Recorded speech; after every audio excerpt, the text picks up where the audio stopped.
back to Passport to Manhood. Today, so far, we got with us is I'm Mike Stess. This is Jared Goins, and we've got Jonathan Pierce with us as well. Today, we are going to be covering activity 1A in our books, and we are going over male stereotypes, which I'm sure, the three of us have never come up against, right? Never come up against any kind of male stereotypes. Not me. No, really not. All right, so let's just go ahead and kick this off. First thing it talks about is recognizing common male stereotypes in popular culture. Jonathan, you want to start us off talking about some stereotypes?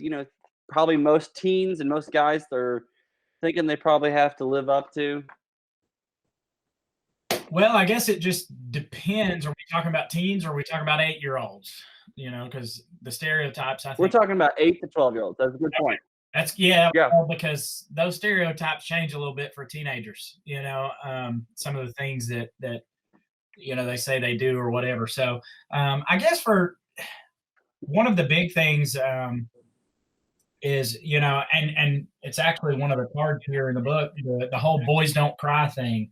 I think that's probably one of the biggest stereotypes out there. And like me, I know my dad was hard. He was a hard man.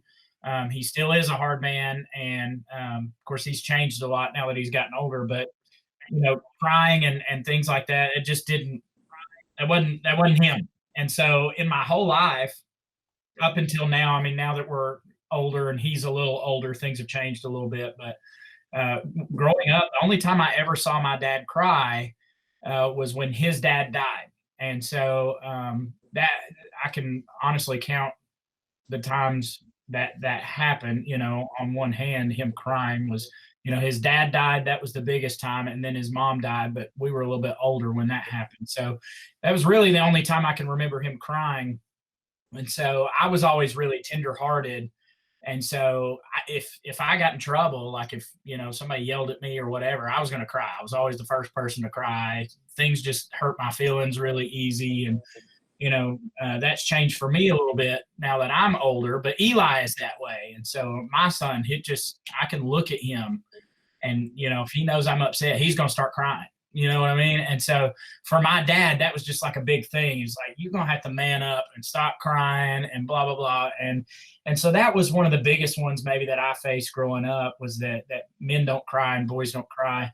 And I just want to say that that's absolutely not true. You don't have to cry at everything, but at the same time, it's okay to have feelings and it's okay to have emotions and show those things. And, the older I get, the more I learn that it just is part of life. It doesn't make you weak. And so that would be the first one that I would probably bring up. So, yeah.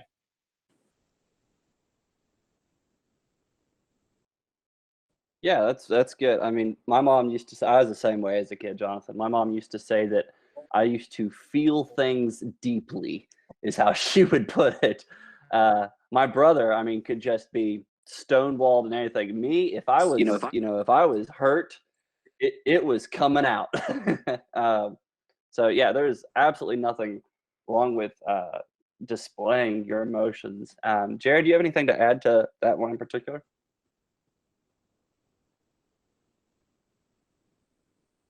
Are you talking to me? Yeah, Sorry, go ahead. I'm having trouble hearing Mike. I can hear Jonathan, but I can't hear Mike.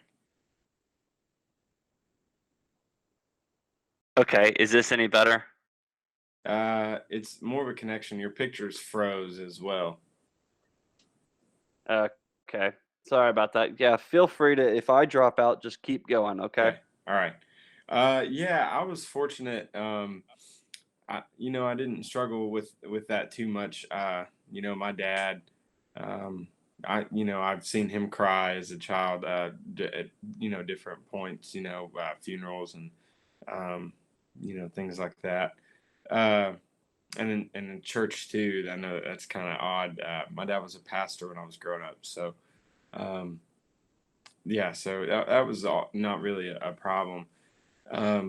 But I do, in dealing with a lot of my kids here at the club, you do have this, kind of this unwritten stigma that, boys aren't supposed to cry, men aren't supposed to cry. Cause it's like, anytime I am dealing with a kid or something like that, and he's trying to, open up to me or whatnot, it's always great if me and a staff can pull him, away from everybody. And if he is away from everybody, then it's waterworks. Hey, Jason.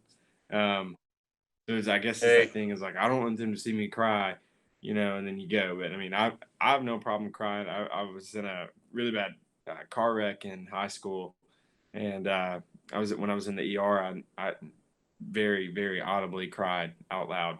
So, I mean, there's nothing wrong. I just said that because on that card on this Passport to Manhood curriculum, it says men cry or men never cry, even when they're in pain.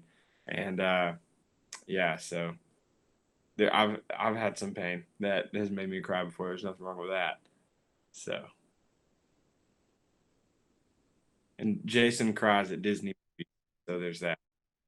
Very good. Well, welcome, Jason. You're muted, bud. Jason's talking, Yeah, but Jason, doesn't realize you are he's muted, bud. He's muted.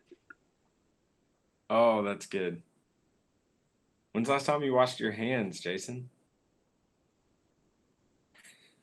He can't figure out how to unmute. Okay, good job. I did it. I'm having issues with my videos that I'm uploading because I don't know, it's just dumb. But anyway, Do you cry, Jason? Oh, So what about what would you say to someone that says men don't cry? punch him in the face. I'm just kidding. No, no. I think that's that. There's that new phrase, toxic masculinity. I think that's very toxic for that to be taught to somebody. I think I said in the last video. One thing I try to really hit home with my kids is that it's okay to have feelings. It's just not okay to treat people like crap, and so like, especially when the boys do it a lot. They cry. Sometimes they cry a lot more than the girls do. And I just tell them, hey, it's okay to cry, man. But I just think it's dangerous because it's like, if you aren't sorry, because we're crying now. We're teaching the kids how to be humans, like little human beings. They don't know. I mean, we don't know very well either, but like, they need people in their lives to tell them that it's okay to have feelings and to cry. It doesn't show weakness or anything like that. It's a part of life, and I think it's unhealthy if we don't show them how to share their emotions in a healthy way, because it rolls over into all the relationships that they have, like whether it be a boyfriend-girlfriend relationship, or a, worst case, like down the road, not worst case, but down the road of marriage, and if you're just like go around with all this pent up anger, because that's what it eventually turns into, and not having a way to express yourself in a healthy way, then it's not good. Yeah, thank you, Jason. That's good. You're good. A couple of these other ones I'm going to touch on. Guys, feel free to comment on any one of these. It goes through, the book talks about how men are violent and like to fight. Men do dangerous things just for fun. Men are lazy. This one in particular, men are in charge. They control others. And men don't do housework like cooking and cleaning. So I've got that one in particular. I just find. Sorry, Mike. Yeah. No, you go right ahead. Go ahead. No, I'm with you. Like, okay, first of all, the housework thing. Have you guys met my wife? First of all, if I tried to get away with not doing housework, I wouldn't have a wife for very long. Okay, so no, the whole stigma that men don't do housework, that's bullshenanigans. Okay, my dad helped my mom every night. He helped cook. He helped wash the dishes. About the only thing that he didn't do was laundry. Okay, My mom she's like a laundry Nazi. Okay, if there's such a thing as a laundry connoisseur, that's my mother. You didn't put certain things in the washer with other things, and it was just she just is crazy with it. Okay, so that's about the only thing my dad didn't touch, but he helped with everything. And my mom would help him. The whole stigma that women don't do yard work, baloney. My mom got out and mowed and she weed eated, right? And they helped each other. And I saw that growing up. And I do the same thing at my house. I do the laundry. I help. I don't do all the laundry. I help with the laundry, is what I'm trying to say, because my wife is not a laundry connoisseur. Okay. We have a hard time folding the dang laundry, but at least we do the laundry. All right. But the rest of the stuff, I help wash dishes. I help cook. She helps me mow the yard sometimes. Most of the time, I just do it because our yard's little, right? But, we help each other out. And so I have a problem with that one. I have a problem with the whole men are violent, whatever. Yeah, we tend to knock each other out if we need to, but so do women. That's the human race, right? And I don't think anybody is any more particularly violent than the next. Do we do crazy things for fun? Absolutely. Yeah, that is something that we do. But also, I mean, I really don't think that's just a man thing. I've known plenty of women to snowboard off the side of a cliff before. I've known plenty of women to jump out of planes. I've known plenty of women in the military who got shot at for a living. That's not just a man thing, it's a life thing. And so, yeah, I have an issue with a lot of those things that you just mentioned. But I'll shut up. One of y'all can talk. No, that's good. I very good answers. I in particular, like the men don't do housework, like cooking and cleaning. Like, so I'm just gonna be like real with you guys. I had a friend. I'm not gonna use names because there's a high chance they end up watching this video. They were dating somebody fairly long term, and I remember sitting there, and the guy told me straight up. He was just like, I mean, yeah, that's what the wife and kids are for. I don't do anything like that. And I literally just remember just staring at him like, "Oh, that's funny," and like waiting for the other like shoe to drop, and it never did. And I was just like, "Oh my gosh!" And I am so glad that relationship didn't last. But yeah, there are men out, or there are guys out there. They're not any true men, but there are guys out there that think that men don't do housework like cooking and cleaning. And guys, you know, just step up. Like step up, be a part of the house.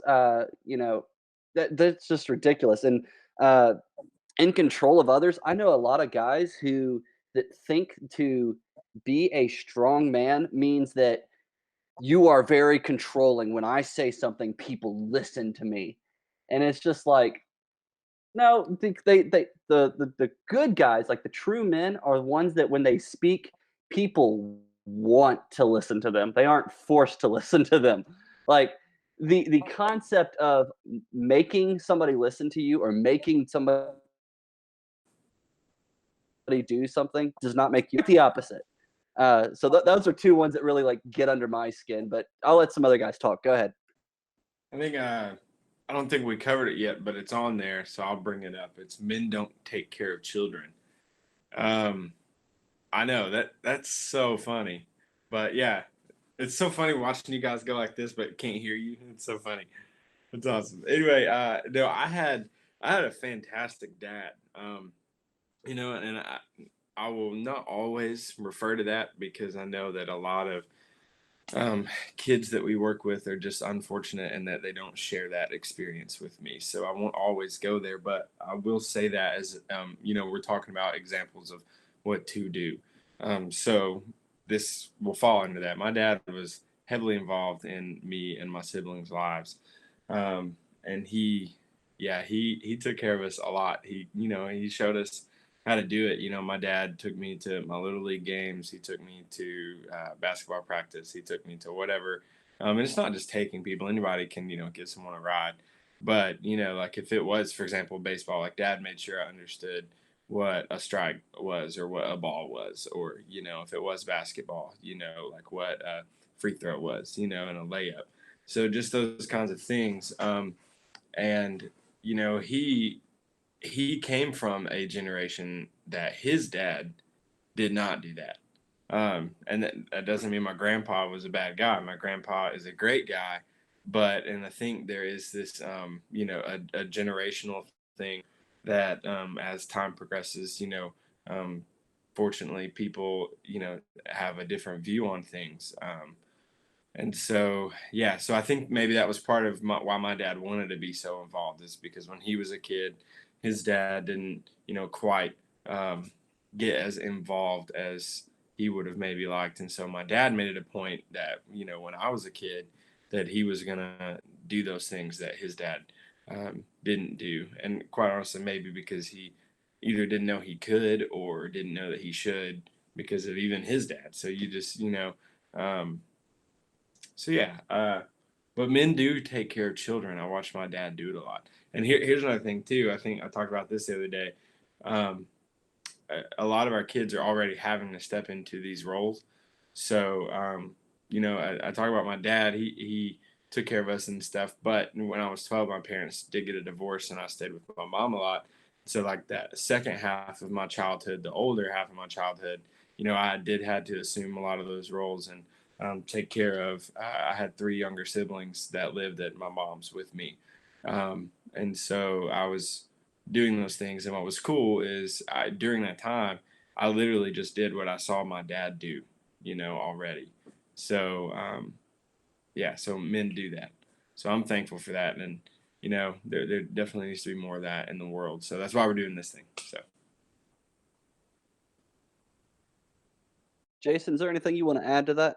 Anything on that list? So, what we were talking about is we were just talking about all these general stereotypes that men often often get, and I can't remember what time you cut in, but a lot of these were, um, just when you think of typical stereotypes, men are lazy, um, men are in charge, they control others, men don't take care of children, men do dirty jobs like construction or mechanics. I'm sorry, I'm not a mechanic.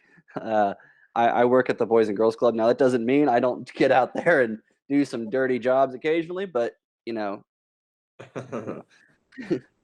So Jason, is there anything you wanted to add to any of that?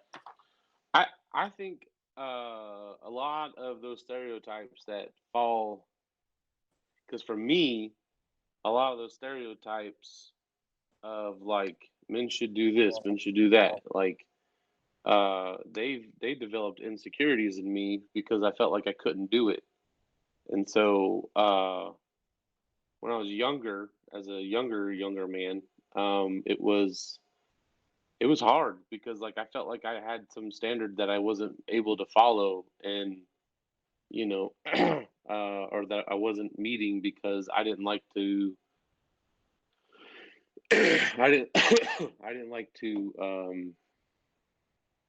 You know, I didn't. I couldn't tell what different sounds a car makes. Like between the sport. Like the muscle cars and stuff like that. Like I thought that's what it needed to be. Kind of like, and I'm not saying Tim Allen is wrong in this, but like kind of how like Tim Allen's mentality of like the garage type feel. It's just an interest. It doesn't make you more or less of a man if you don't know the difference between a Cadillac from the '90s or a Cadillac from the '70s. You know what I'm saying? Like, so a lot of those things developed insecurities in me, and like especially when you're a younger guy, you tend to, when you have these insecurities that make you fearful, you tend to like pull back away from a lot of other things that kind of like for instance, there's a person that we all know, and I'm not going to use like a whole lot of just because of the audience, but like there's some insecurities of like he was an employee of mine, and like was afraid to kind of like tell the story.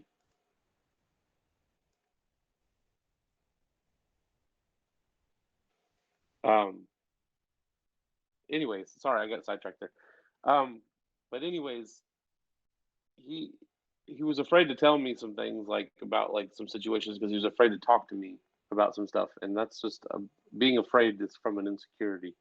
And so there was like some miscommunication going on, and so like for me when I was that age, I did that too, where instead of like owning up to like responsibilities, I uh, I would pull back and I wouldn't own up to them, and so like that kind of ties in.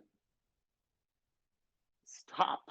anyways, um, anyways, this it was like the insecurities came from just not knowing and like not feeling like I'm a man because I don't do certain things, and so like the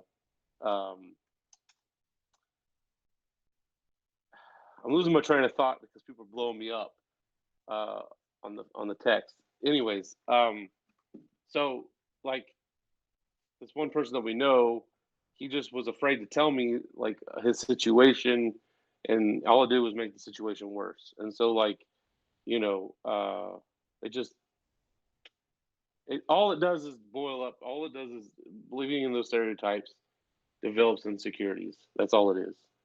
And when you feel like you can't, and when you're inadequate to do certain things, you fail.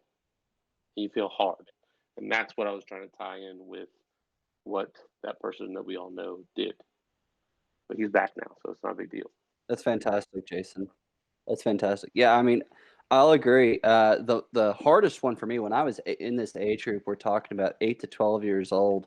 The idea that men are strong was a huge insecurity for me. I was 6'3" by the time I was in like 7th or 8th grade, and I didn't weigh more than 138 pounds until I was a sophomore in college.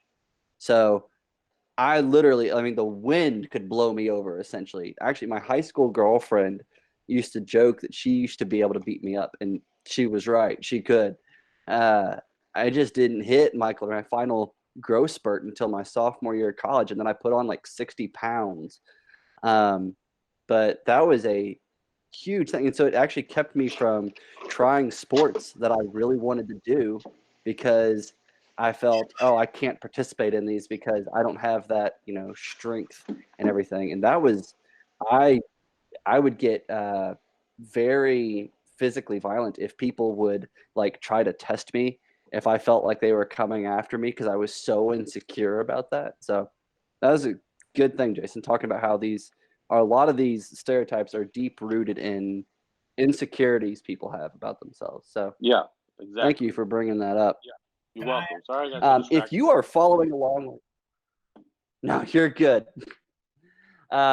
If you are a parent and you are following along with this, I would highly, highly recommend you pause the video at this point and take 2 to 3 minutes, talk with your student, talk with your child about stereotypes that they feel like they are not living up to. Have them write them down and start a conversation with them about those things, because often they feel that it's from mentors and influencers of them that probably don't even mean to be giving off those I don't know what the word is, the vibes that for me, I'll just give an example. I often felt like when I was a young child that my dad wanted me to be stronger because he was constantly pushing me to go do these sports.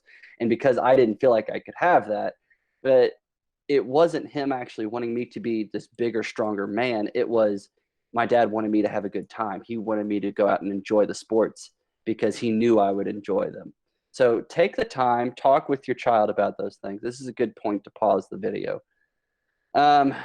Let's move on to in the book. It talks about ask the boys to talk about their favorite superheroes, such as like Iron Man, the Hulk, Spider-Man, Falcon, Batman, and the reasons they like them. But for me, I don't follow very much of the Avengers or anything like that. I mean, Hawkeye was always my favorite, just saying. But for me, I think we could talk about like our own personal heroes. My dad was a great hero for me. And for many of the reasons that we talked about earlier, he was a fantastic role model to follow. He was very kind to my mom. He was very good. If he is who instilled in me this idea that if I wanted to learn how to do something, that you can do it. And he was there to help see us through. So when I was growing up, we did a lot of home remodels, and I remember one time he was about to hire a roofing company to do this roof, and I said that would take forever to do. I don't get how people do it.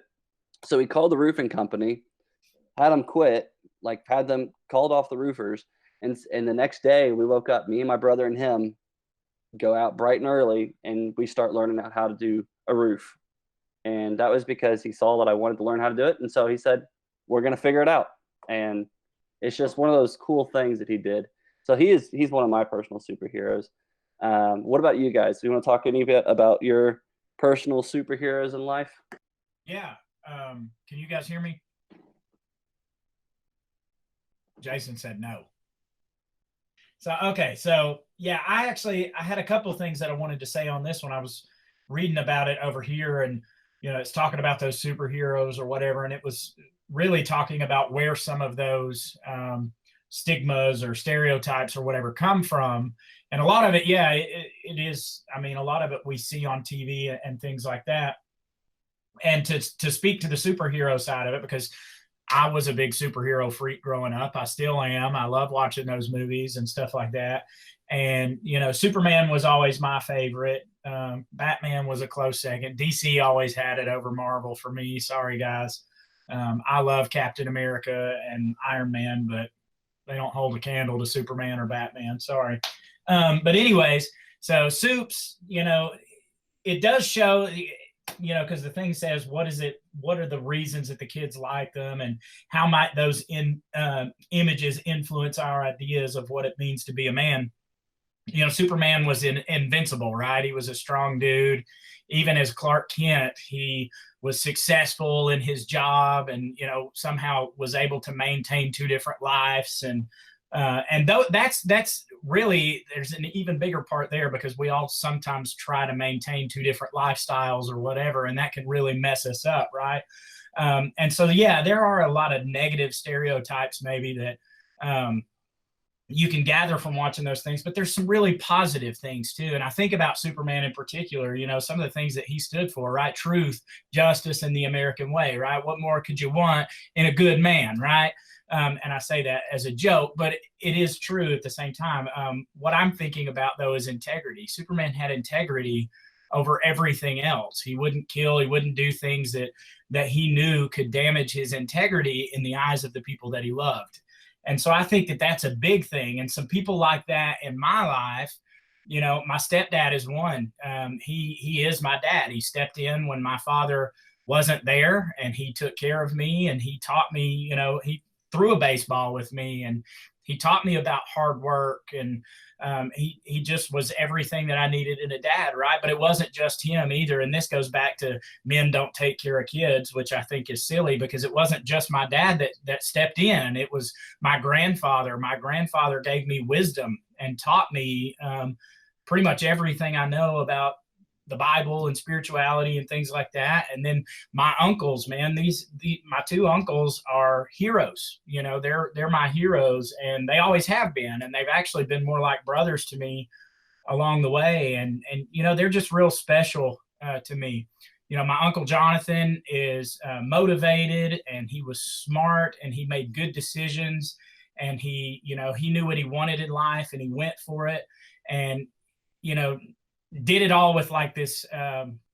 He's very gracious. He doesn't make a big deal out of all the things that he has. He's not a showboat or anything like that. And he's, been pretty successful. So it's nice to see that. And then my Uncle Chris on the other side, also very motivated and a hard worker, goes and busts his butt every single day, and maintains this, I don't even know what the word is. It just is like this. He has this ability to be kind even when others won't. He feels everything and is very in touch with what other people are feeling, and he knows when somebody's upset, and he's able to, use that and these guys have just been really big influences in my life. And so, if you have a favorite superhero or whatever, or maybe you have a favorite hero in your life, like a person that's been close to you, those are good things, right? There's nothing wrong with emulating a superhero as long as you're not out acting crazy. You want to emulate the good things about them. But even the heroes in your life, those people that maintain that positive influence in your life, there's nothing wrong with emulating them. The thing that is most important to remember is they're human, right? And each of us as humans, we make mistakes, and you don't fault somebody on their mistakes. And that's part of being a man too. And that's something that I've learned growing up. My uncles and my grandfather, my dad, all those people that were important to me in my life, they've all made mistakes. And fortunately, I saw them own their mistakes, and I saw them grow from their mistakes, and I saw them make good decisions from there on. And that enabled me to do the same, right? Because I've made a lot of silly mistakes in my life, and fortunately I've grown and learned and moved past those things. So yeah, I think that emulating somebody is a really good step towards, being who you want to be. I think it's just important that you never forget who you are in that process, I think for me, talking about heroes, so I'm a Marvel guy. So Jonathan is a DC guy. I'm a Marvel guy. No, I like Spider-Man. He's classic. He's just a good kid. It's funny. It's cool. I really love the most recent, what's it called, portrayal of him with Tom Holland, because it's cool to see Spider-Man be a high school student, not a 43-year-old actor. So that's really cool. But anyway, in real life, one of my heroes, I have a few, but one of mine is Dr. Brad Moffitt from Lee University Singers. When I went to Lee, I was a member of the Lee Singers for 3 semesters. And during that time, I had, I'd moved out from home, and I've been out of high school for a while, and because I transferred to Lee. And so I was really looking for a mentor figure that wasn't my dad. So and that was something that I hadn't really had. And it's kind of crazy. Dr. Moffitt is possibly that for hundreds of kids, 55 kids per semester, and probably has an idea of the impact that he has, but I've never even told him the impact that he's had on me. But one story as to why he had such an impact on my life is that we sang one year for a Veterans Day program at Soldiers and Sailors Auditorium in Chattanooga. And it was after the whole event. They were turning off the lights. They were getting done. And there was a gentleman who had came up to the front of the stage. He was mentally disabled. I hope that's the appropriate term. And he came up, and he really loved our show. He was just trying to say how much that, he loved the music and he loved the singing and things like that. And Dr. Moffitt he's a pretty high profile guy. I bet you could find some really interesting people in his contact list and his phone. But I think it's important to never be, too big of a man to go and talk to what many would say would be, the little guy. Dr. Moffitt really went out of his way that night to go and have not just, hey, what's up kind of exchange with this young man, but a full-on conversation and interaction with him. And he didn't know that I saw that. And it was really, really awesome to see that. So it just kind of spoke to me that no matter how successful I am in my life, no matter, what my title is, what my job entails, or who I know, or what level of success that I reach, I don't ever want to be past a point that I, take time for any one person that a lot of people might argue that wasn't worth my time. And so, yeah, I think that was a really cool thing. So that was pretty profound in my life. I just thought that was awesome that he did that. And so I've tried to take from that and, and how I apply that here is, when I've got 1,000 things I need to do at the club, and maybe I need to go drive a bus, or pick up kids for a field trip or something, but there's already kids here. That one kindergartner that's like, hey, and you finally stop, and they're like, I like blue. You're like, okay, cool. Thanks for sharing. Okay, great. But I mean, that kid needed you to know that he loves the color blue, and it's super important to be able to do that. And so, so that's impacted me.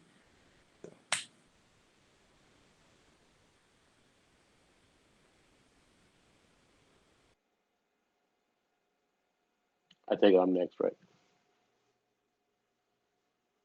I would also like to clarify real fast that I'm not implying that the gentleman at that auditorium was not worth talking to. I'm saying others. Yeah, you are. Yeah, you are. Yeah, you are. I'm just kidding. I'm just messing with you. Is that my turn? Yes. We still here? Oh, okay. I thought I lost connection for a second. Real life superheroes. I was a big Batman fan when I was growing up. But as soon as these Marvel movies came out, it was a little different. But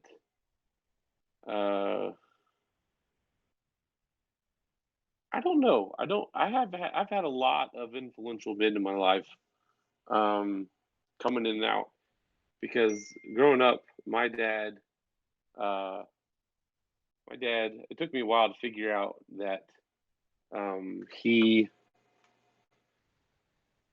did the best that he could to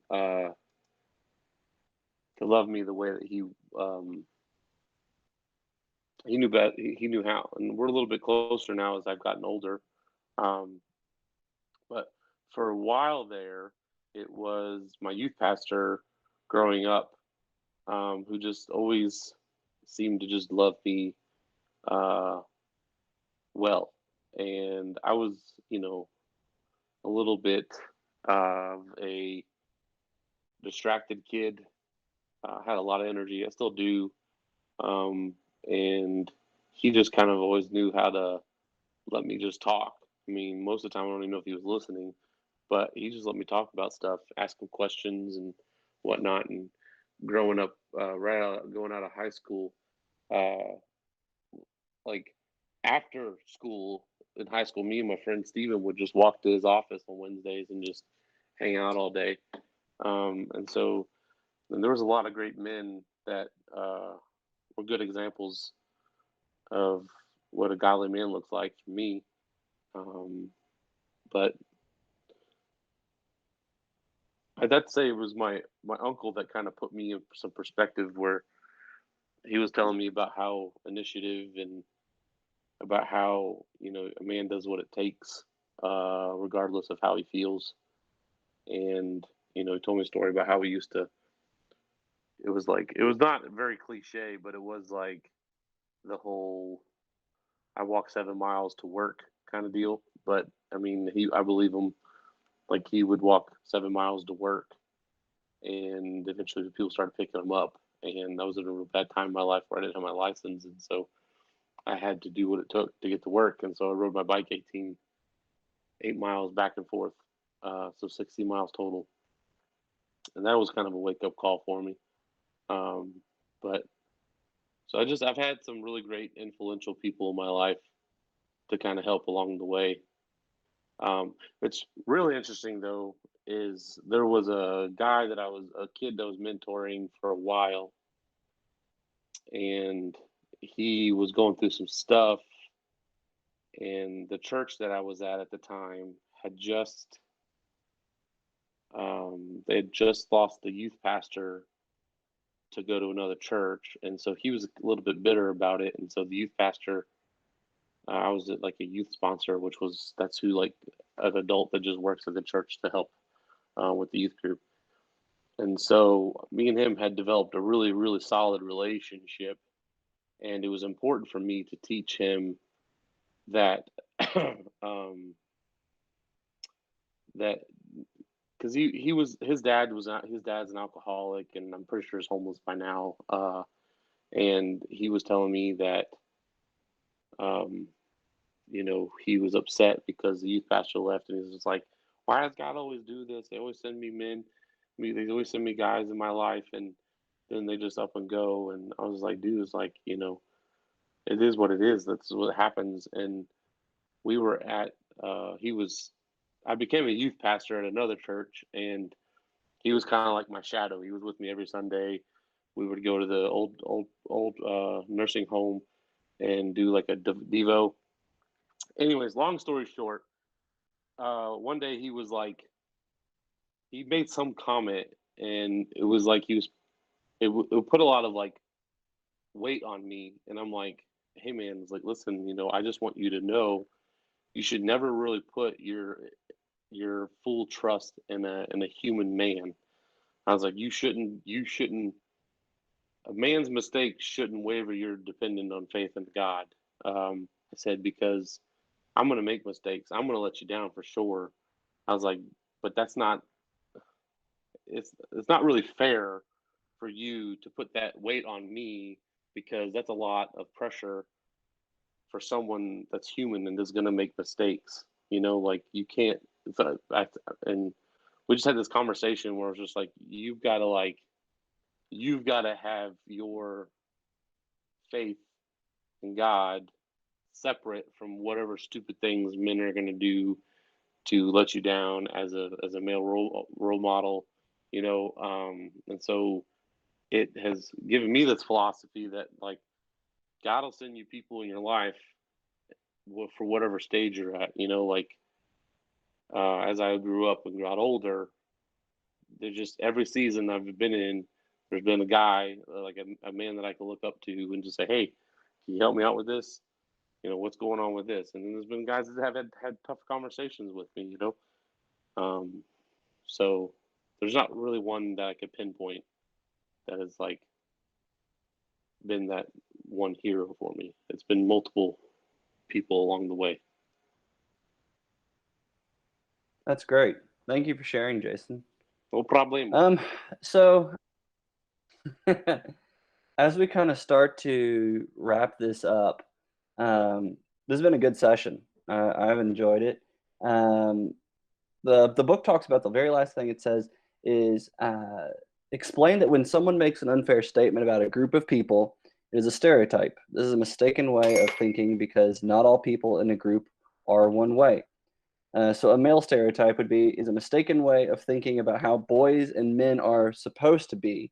Stereotypes are unfair and limiting because we do not see people for who they really are. So keep that in mind as you're going through, as you're thinking back about these things. But here's some takeaways. We want to make sure that you guys just aren't listening through the class and then forgetting everything. So here's a thing that we want you all to do. We want you to take just a few minutes after you're done with this lesson, okay, when the video's done, write down a few things that you would like to be when you were older. So what are some things, again, that you would like to be known as when you were older?